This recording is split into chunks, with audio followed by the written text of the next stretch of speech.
तर इथं आहे ना आज हिने मासे घेऊन आलेले होते आणि मासा आणल्यानंतर काळूच्याने मण्याची जे दंगा सुरू होतोय तर सांगण्याच्या पलीकडं तर मनूला तर कायमच वाटत असते की ह्यानी काय तर त्याला घेऊन येतील रोजच्या रोजच. तर ते वरती स्लॅबवरतीच बसलेलं असते बघा आणि काळू बाहेरच्या साईडला.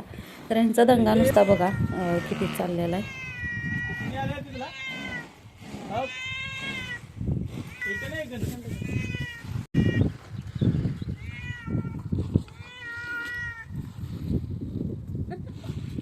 वरती टाक. काय आहे माशाचं हे? माशाचं हे सगळं. होय.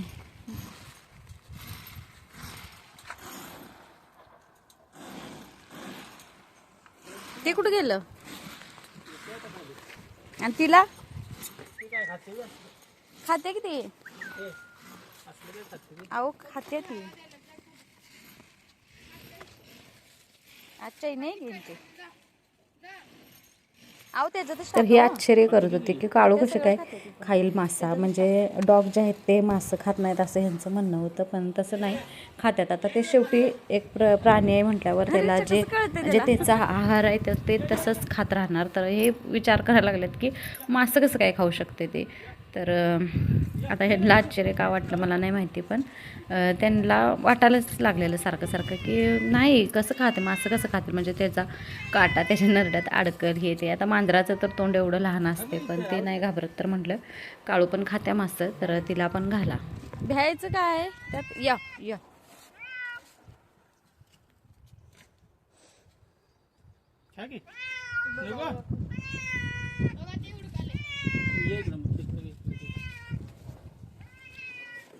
अहो ती खात्या म्हणून ती घाबरा लागली.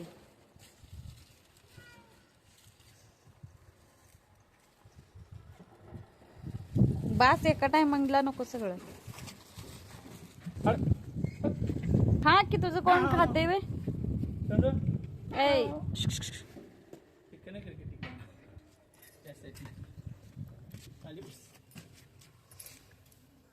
ए हावऱ्या काय? अगो बाई ग, खा खा खा, तुझं तू खा, बघू नको जात. तर हा माशाचा सेल म्हणजे फुलेवाडीमध्ये लागलेलं होतं माशांचं, म्हणजे मोठं दुकान आहे तिथं ऑफरमध्ये होतं मासं. तर त्यासाठी हिने घेऊन आलेले होते.